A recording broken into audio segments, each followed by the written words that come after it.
we go. So I'm so excited to be here. I thank you for that lovely introduction and also the invitation to participate in this educational event. So my heartfelt thanks goes out to Gabriel specifically, also to Kavod Senior Life, and then also AARP Colorado that's helping to sponsor my efforts today. And I just want you to know, if you're taking your time to be present to this program, I'm sending you a virtual hug through cyberspace. Now, I know it's not quite the same as being together, and I'm also a very relational person, so I miss that human interaction. But thank goodness we have technology to bridge the gap today, so we can still create a safe place to come together to talk about some important aspects of life. Now, Gabriel gave you a little thumbnail sketch about who I am, so I'm not going to belabor the point. But just know that as an educational consultant, I get to do what I love every day, and that is to serve as a speaker, a writer, and/or listener. And I'm very passionate about this journey of aging, as well as caregiving and end-of-life care. Now, I have a rather checkered past professionally, so you can read that in the more extensive biography on the handout. But just know I have a background in hospice and palliative care. I started that in 2004. I worked in finance for a little bit, and then I had a 16-year career in the oil patch. I was serving as a geologist and most of that time in management. So go figure, right? A rather odd career path that ultimately has served me well. But everything I do today is motivated based on my personal experience. I was called to care for my mom when I was 15 years of age. She was diagnosed with terminal breast cancer. And that was the turning point in my life. And I recognized immediately, even as a kid, that without knowledge, without community resources, and without lived experience, caregiving and life could be pretty darn scary. And so today I'm motivated every time I speak or when I write to share something of relevance and hopefully of benefit to you, so that when challenged by life, you can make informed decisions instead of merely reacting out of fear, reactions that rarely serve us well. And that certainly is my goal today as we talk about beyond the COVID-19 experience.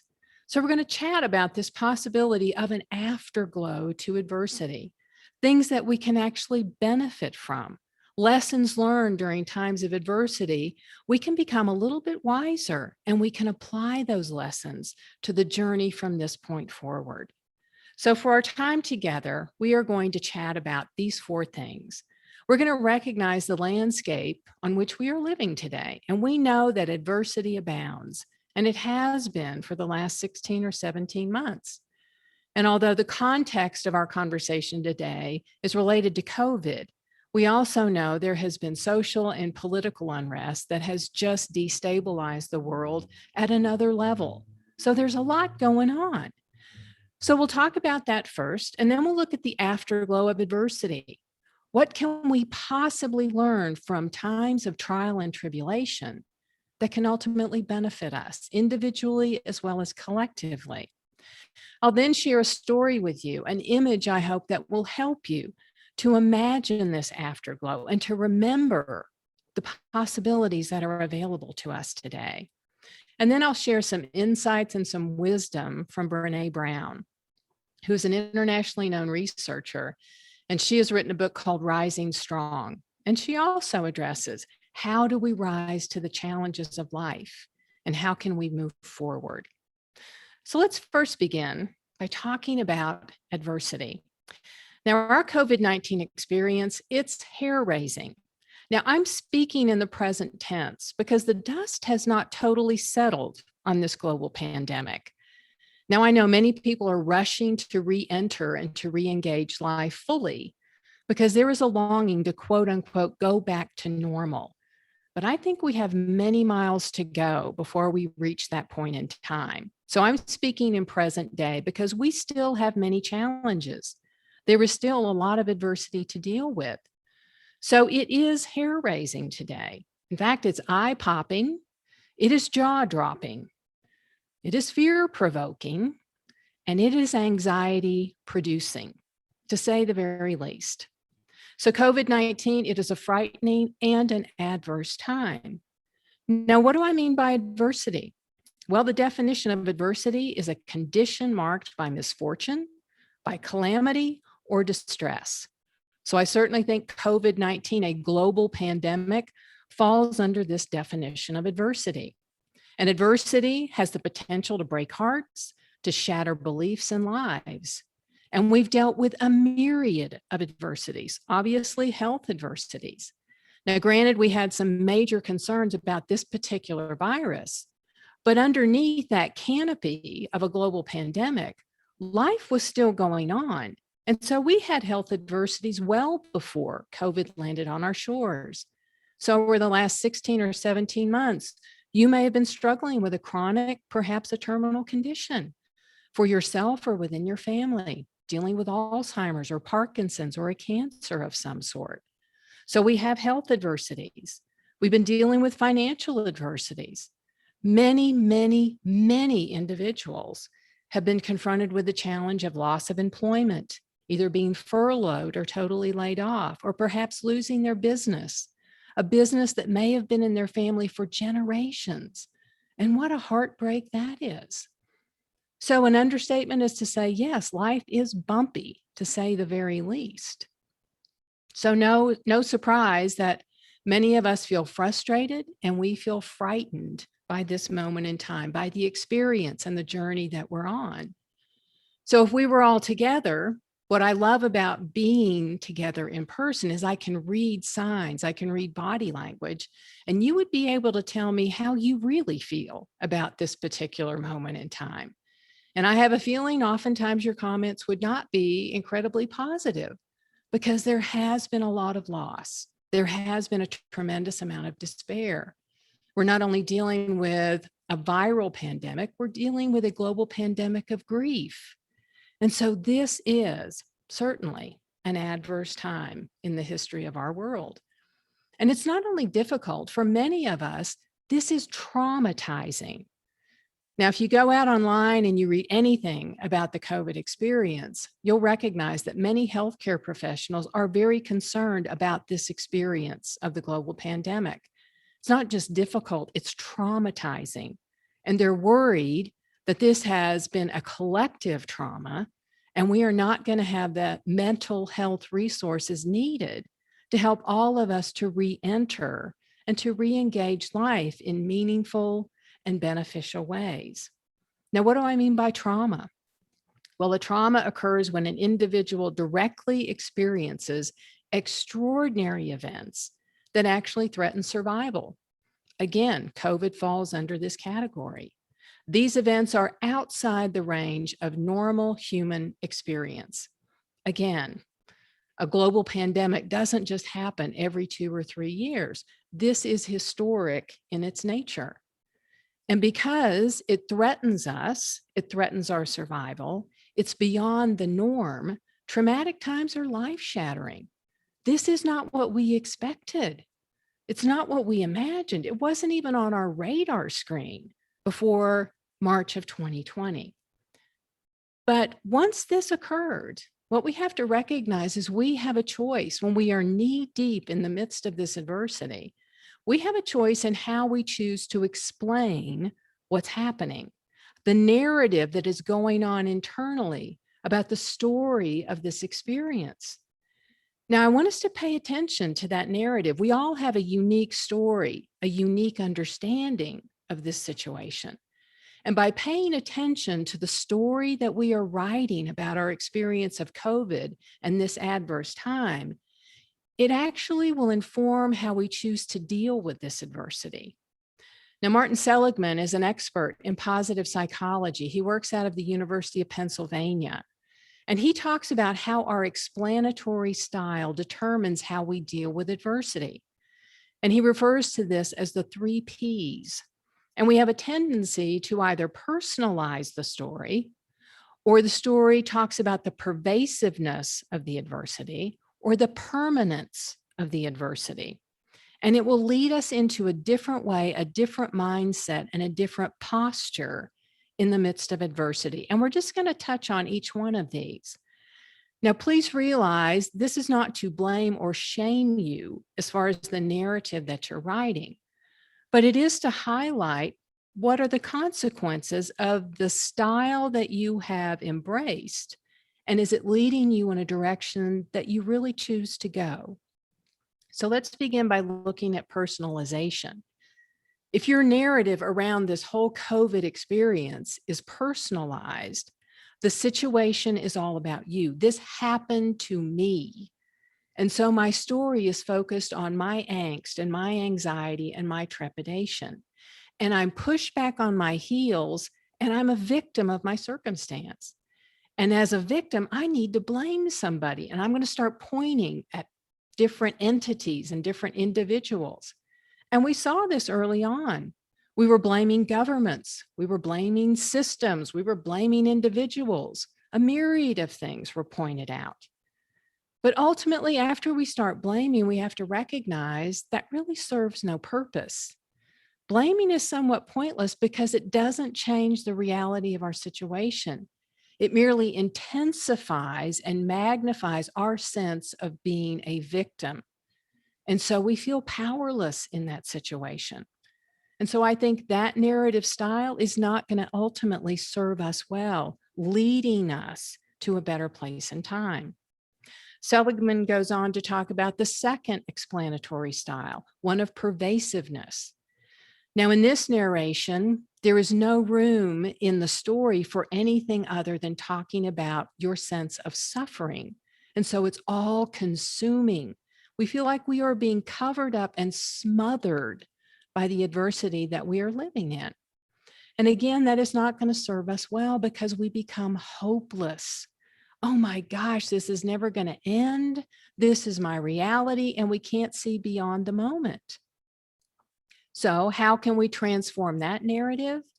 Well, it's to recognize that even in the darkest nights of the soul, there are rays of hope if we choose to see them, if we choose to seek them out.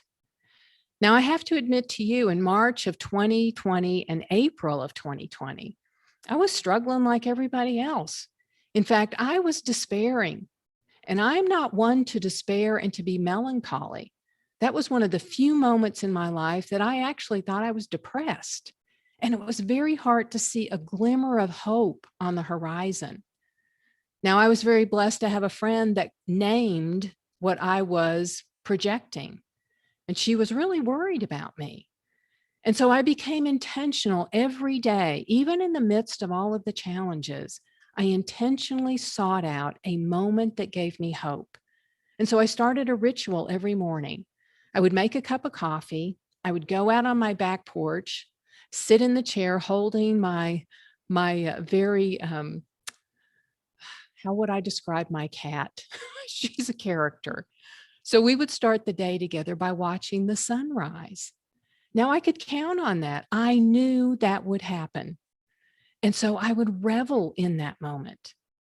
Now that would sustain me through some of the tougher times that I might encounter later in the day. Now that may sound a little bit silly to you, but that was my anchor for many weeks that kind of got me out of that pit of despair.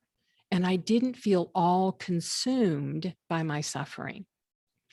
Now there is a third explanatory style, permanence, in which we perceive this moment of adversity. This is how it's going to be to my final moment. This is forever. Now, this leads to an attitude of helplessness.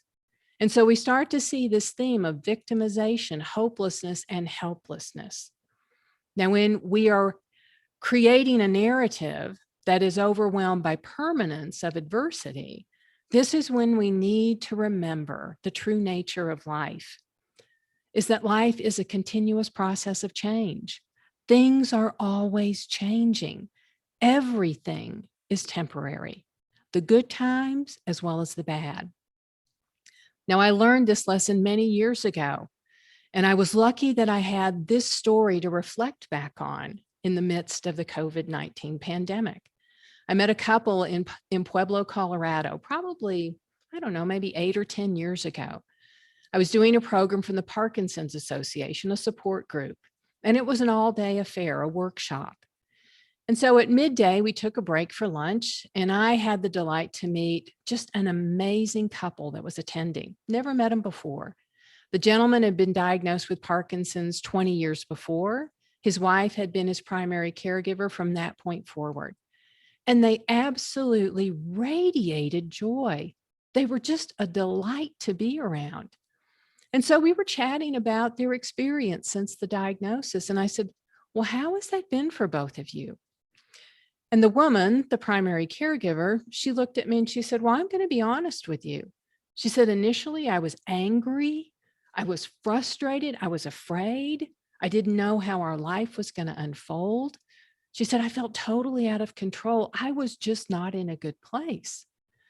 And she said, we moved through the first year. We did what we had to do. And then we got into the second year and we started having a little bit of conflict between the two of us because of this experience.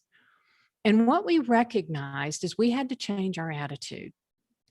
And so what we agreed to was on the days when things were not going well, when the drugs did not manage my husband's symptoms, when we couldn't do exactly what we wanted to do because of this disease process, we would look at each other and say, you know, today's not good, but everything is temporary and tomorrow's going to be better. And we chose to believe that. And then she said, on the great days when everything just went as planned and my husband was feeling well, we also look at each other and we say, relish and savor this moment because everything is temporary and tomorrow may not be as good. So she said, we've enhanced our sense of gratitude. We feel incredibly blessed. And so I think this is a lesson we can use in the midst of this COVID adversity. Everything's temporary. Know that if today is not so good, tomorrow holds the promise of being better. And if today is fabulous, be present to that moment and soak it up. So keep in mind, what is your explanatory style? And is it serving you well? If it's not, because you have authorship of your own story and your interpretation of the times we live in, you have the ability to edit that story. We also need to recognize in the midst of an adversity, we feel really exposed and at risk. We feel as if, oh my gosh, anything could happen to me right now. And that is not a pleasant experience. We do not like to feel vulnerable. We want to feel as if we are in control. But adversity, when we are knee deep in it, it diminishes our willingness to be vulnerable. And we start to pull back and disconnect and insulate and isolate. Because once burned, twice shy, we become overly cautious in this journey of life. So COVID-19 has been a dramatic reminder that we as human beings, we love to feel like we're in control, but we are more vulnerable than we ever thought. We are exposed. But the other lesson learned in this experience is we are stronger than we ever imagined. And that realization, that is the afterglow of adversity. We learn so much about ourselves in the aftermath of the tougher times. And just think about your own life, looking over your shoulder and recognizing the ups and the downs and the twists and the turns of your journey well before the COVID experience. I would imagine you would realize as well, it was during the significant losses, the dramatic changes, when you were challenged to rise to that occasion. That's when you learned the most about yourself. That's when you were able to grow and evolve and transform in amazing ways. Because during the good times, when life is unfolding in a seamless fashion, if you're like me, I doubt you question that. You just choose to enjoy it and move along through life. So recognizing that we are stronger than we ever imagined, that is the afterglow of adversity. Scott Kaufman alludes to this in his article that was published in the Scientific American in 2020. He said, it is precisely when the foundational structure of the self is shaken that we are in the best position to pursue new opportunities in our lives. And so, yes, he addressed the challenges of COVID, but he also highlighted the opportunities that we have the possibility to embrace in the aftermath of this moment in time.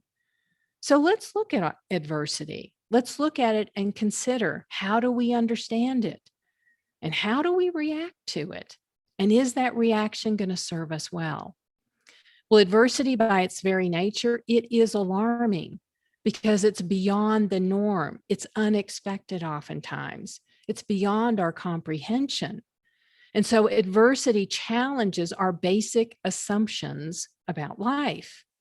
Adversity challenges our worldview. Now, Dr. Stephen Joseph is an expert on trauma. He works out of the UK. And he recently published a book, well, I say recent, maybe in the past 2 to 3 years, published a book entitled What Doesn't Kill Us?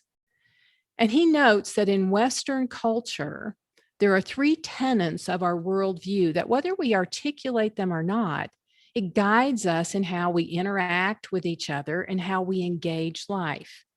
The 3 being that the world is basically a benevolent place, which that is one of my tenets, or it was before COVID, that we are deserving as human beings of good things, and that life is meaningful, controllable, somewhat predictable, and just or fair. Now, when I think about these basic assumptions about life, when I reflect back on my pre-COVID routines, when I would get up in the morning and I would get ready to go do a presentation, I was not in fear of my life. I would leave my home, drive to a venue, I would present a program, assuming that that would be a pleasant, good experience because I live in a benevolent place, not at high risk. I also felt, as a person that was of service, that I lived by my tenets, my fundamental beliefs, that I was deserving of good things, maybe not everything, but I thought I was a positive force in the world. And most people that I met also were deserving. And so life was meaningful. I had control over my schedule. But after COVID, oh my gosh, all of those tenets, those assumptions, they were shattered. And I think that's why it was so destabilizing for me and so many others. Those shattered assumptions created a tremendous amount of tension. And it also caused my world to go out of focus. I could not understand, make sense of the lived experience.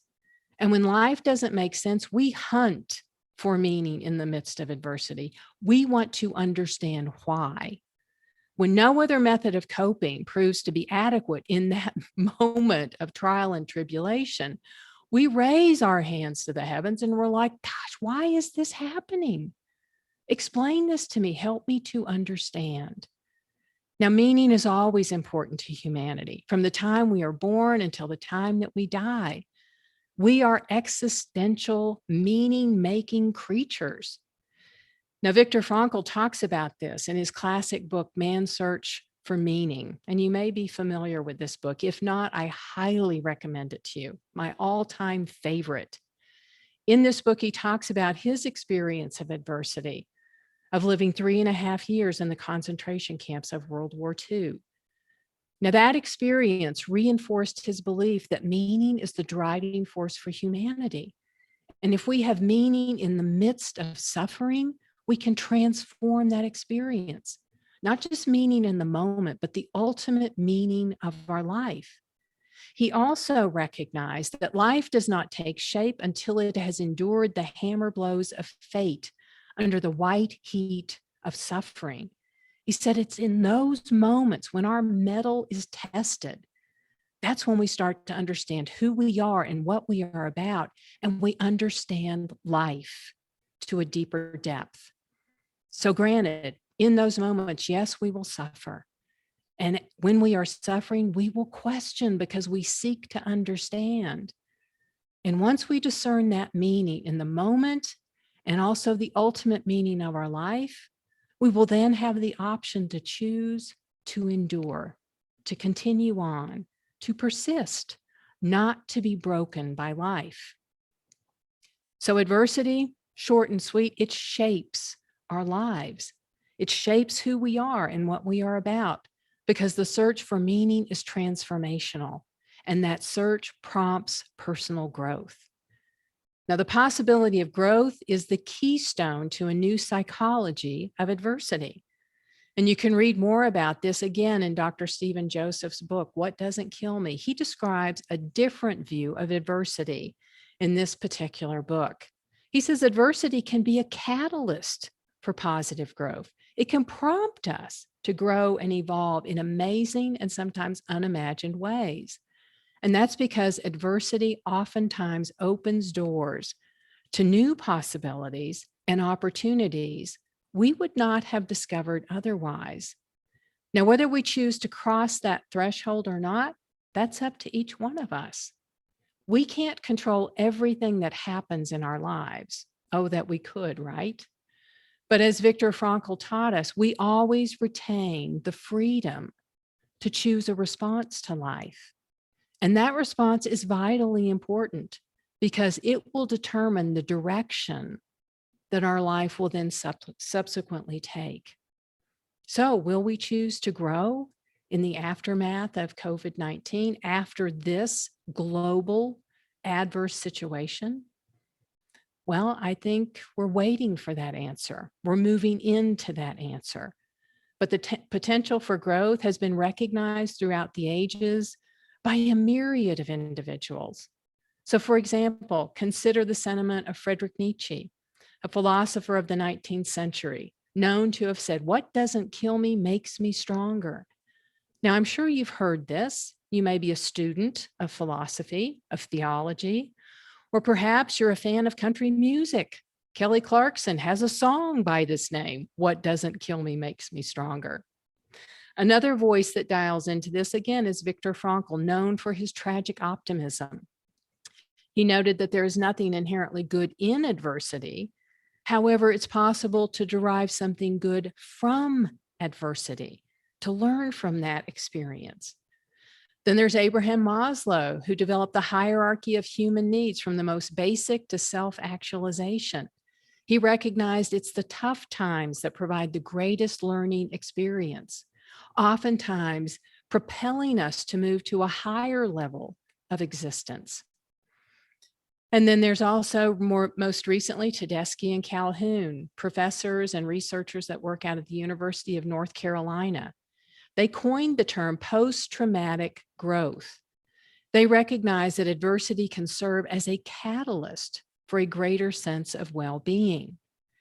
Now, they define post-traumatic growth as the positive psychological change that is experienced after struggling with adversity.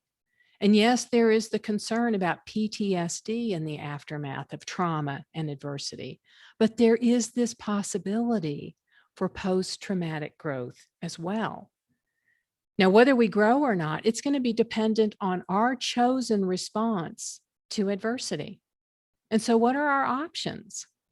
Well, we can choose to be resistant in the aftermath of adversity. We can say, I'm not going to change. I'm not going to be moved by this. I'm going to stand righteous. I'm going to say, no, I'm going to stay the way I am. I'm going to hang on to my normal.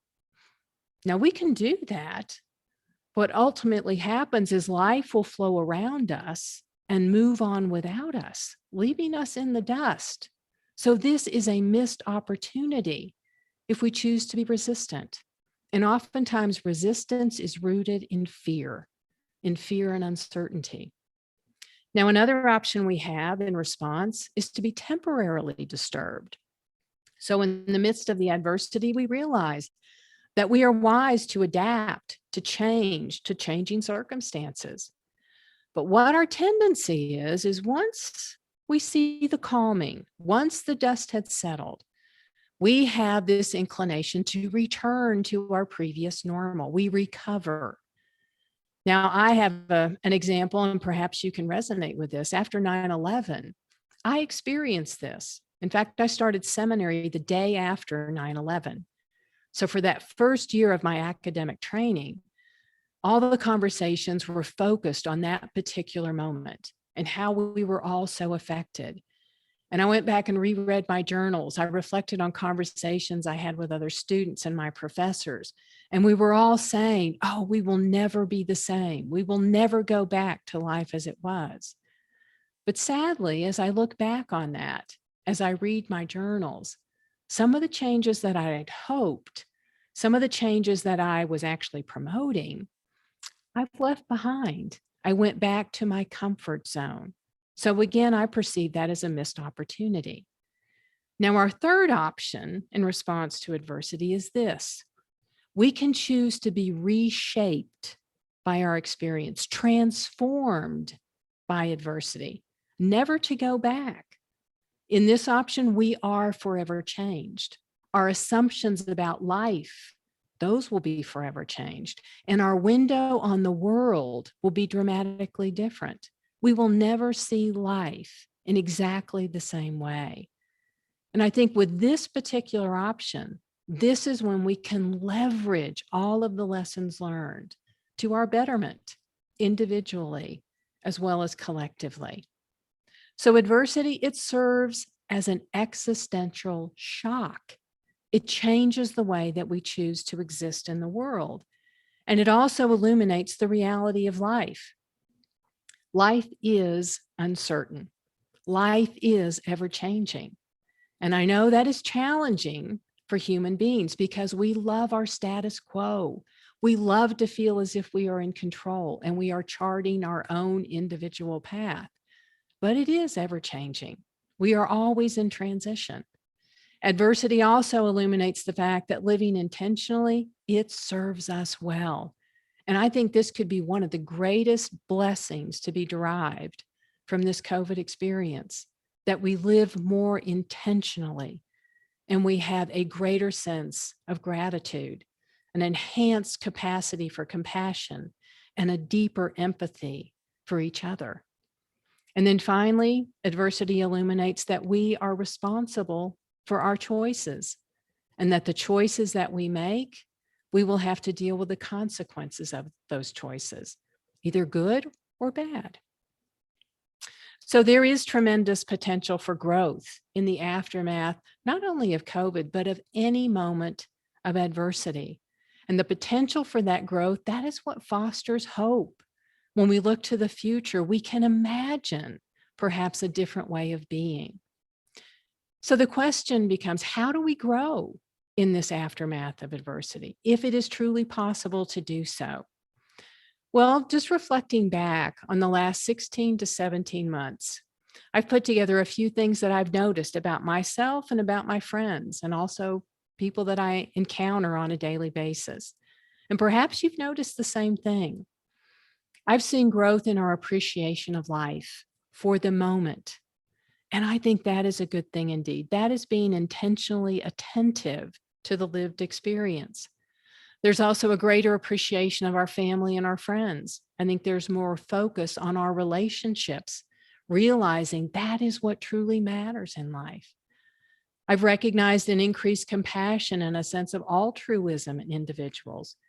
People helping friends, family helping family, strangers helping strangers. I sense also a renewed sense of meaning and purpose. And sometimes that's been honed and refined and maybe even transformed because values and priorities have changed over the last 16 to 17 months. I've had conversation with friends who have decided to move predicated on new values, to change careers predicated on new goals. They are seeing life in a very different way than they did before this moment of adversity. We are also discovering and utilizing our personal strengths that we have discovered during this time of challenge and change. And I sense a greater focus on faith, our foundational, fundamental beliefs. In fact, this has been the pillar that has supported and sustained many of us when we have been in moments of mystery and uncertainty and change and transition. Relying on that connection with that which we deem sacred and divine, recognizing we are not alone, that we are companion through this, has been vitally important. And certainly the creative juices have been flowing. In fact, this is evidence of creativity.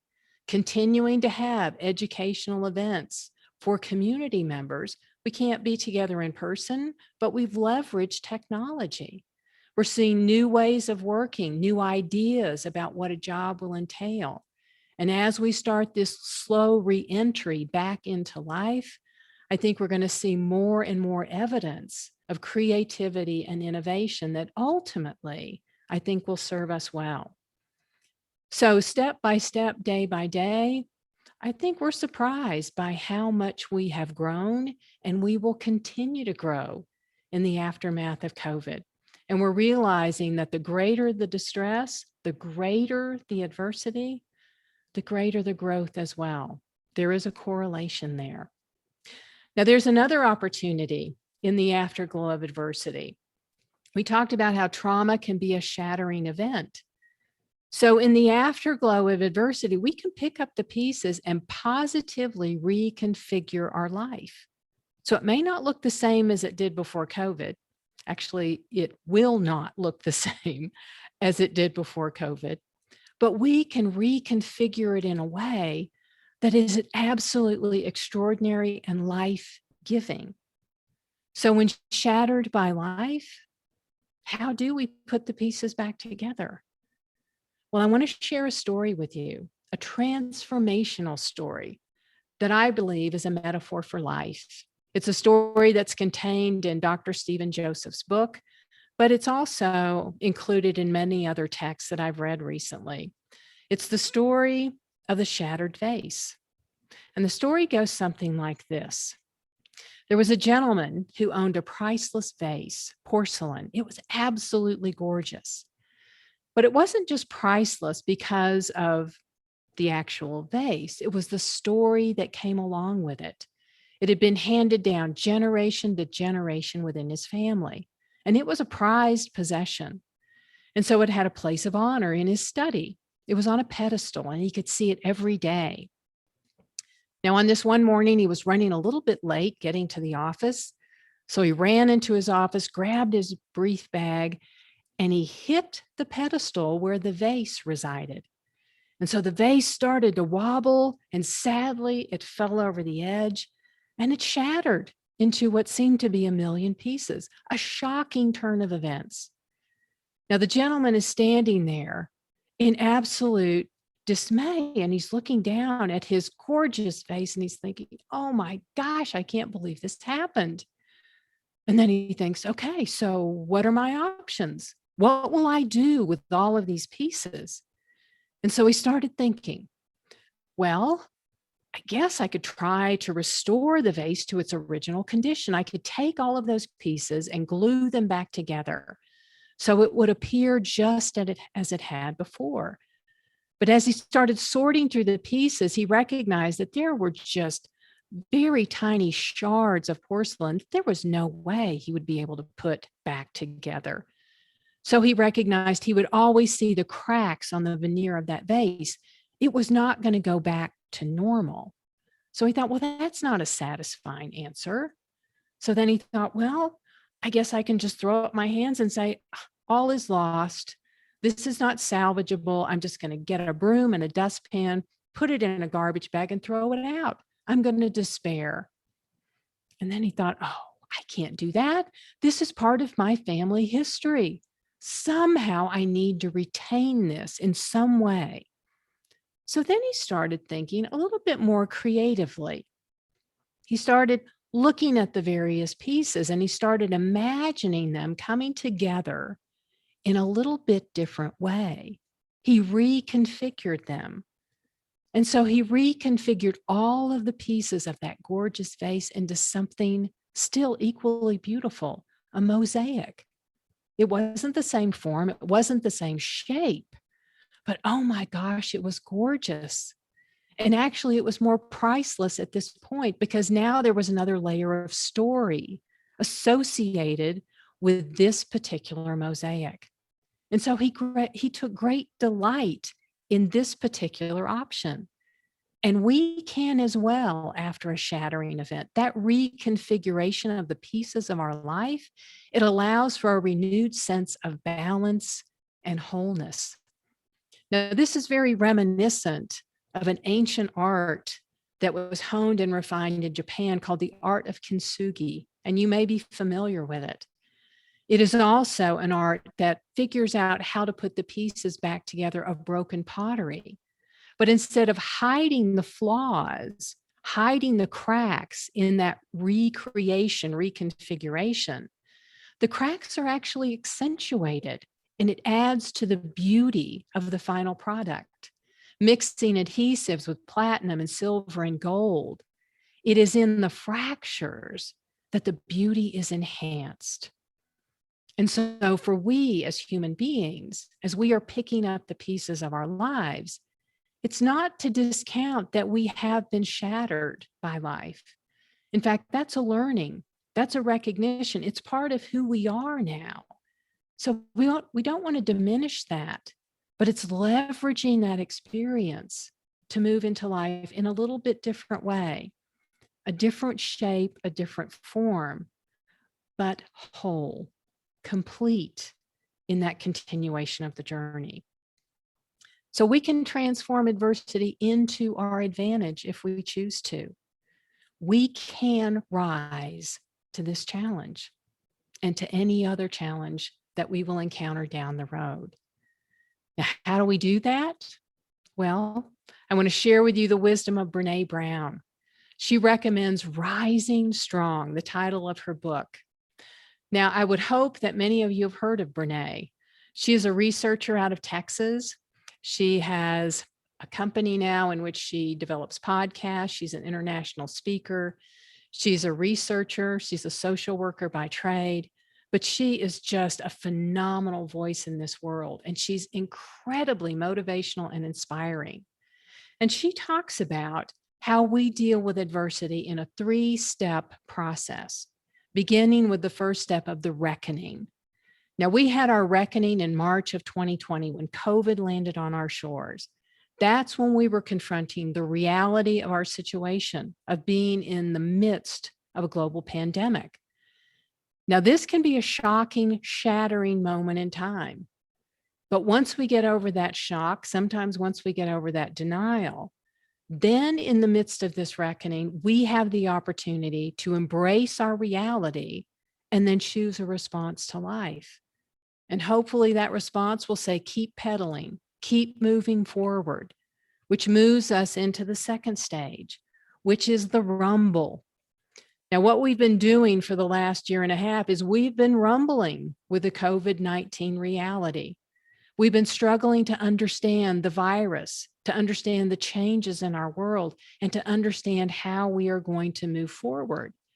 And by rumbling, we are transformed, how we think, how we feel, and how we act, because we have to adapt and to conform to a changed environment, a changed world, and that changes our worldview. Now, as we move through the rumbling, we are starting to move into the third stage that Brené Brown describes as the revolution. Now, this is part of the re-entry process. We are writing a new ending to our experience because the trajectory of our life has been changed forever because of this COVID pandemic. We're not headed in the same direction. The ending is not going to be the same as we had imagined before COVID happened. Now, the key to remember is we are the authors of our story, of our narrative.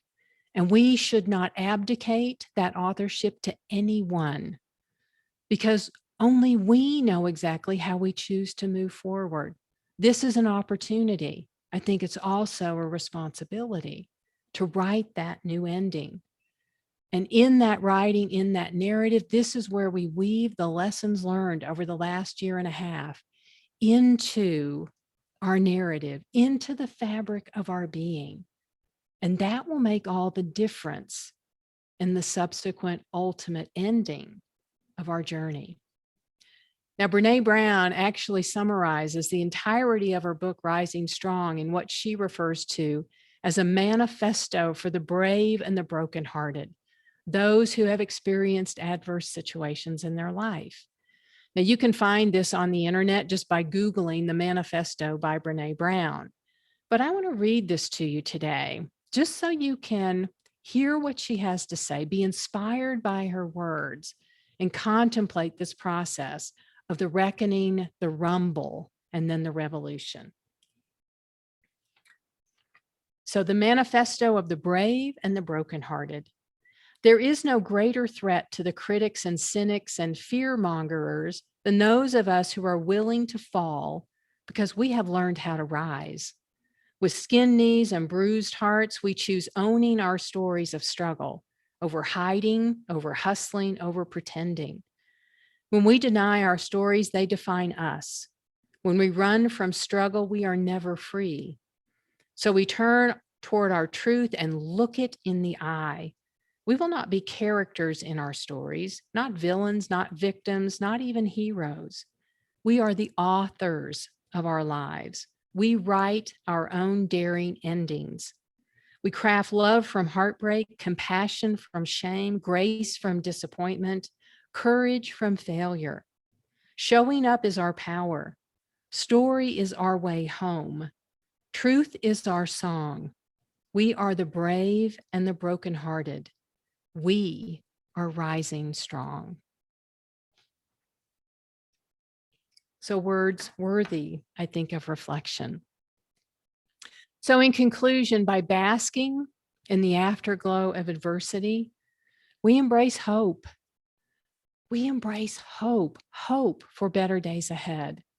Remember, everything is temporary. We also experience healing at all depths, physically, emotionally, cognitively, spiritually, and psychosocially. And we have the possibility and the opportunity to create a life that we love. So we rise strong in the afterglow of adversity. So one more reflection for you to consider. I always like to leave you with something to kind of chew on. A heartfelt closing ritual. Today, I want to share another reflection by Scott Kaufman in his article published in the Scientific American in 2020. He notes this. He said, I know times are difficult right now, and it may seem so far away before we can become whole again. Nevertheless, the latest research on post-traumatic growth can offer you some hope that you will most likely come out stronger, more creative, and with a deeper sense of meaning than we ever had before. May it be so. So a few resources for your consideration. If you're interested in any other programming I'm doing, you can check out my website, cardinallife.com. Everything I'm doing probably through the end of the year is going to be virtual. So it matters not where you live. You can access this online, and all of my programs are free of charge. So just click on the events tab and you can see what's coming up. If you have any need to read about caregiving, I wrote a book, Caregiving for the Genius, a few years ago, available in most libraries, but also available on Amazon. And if you're into podcast, I launched a podcast earlier this year called Cardinal Musings with Jane Barton. It's a podcast addressing what matters most in life. And I've tried to create a virtual kitchen table where we can come together, share a cup of coffee, and just have a heartfelt chat. So I hope that you will tune in. And more than anything, I just want to thank you for your time, for your presence, and for allowing me the opportunity to share a little bit of your journey. And if I can ever be of help to you, just know that I'm wishing you blessings on your journey. And I would love to continue the conversation via email. That's the quickest and most efficient way to catch up with me. cardinallife@msn.com.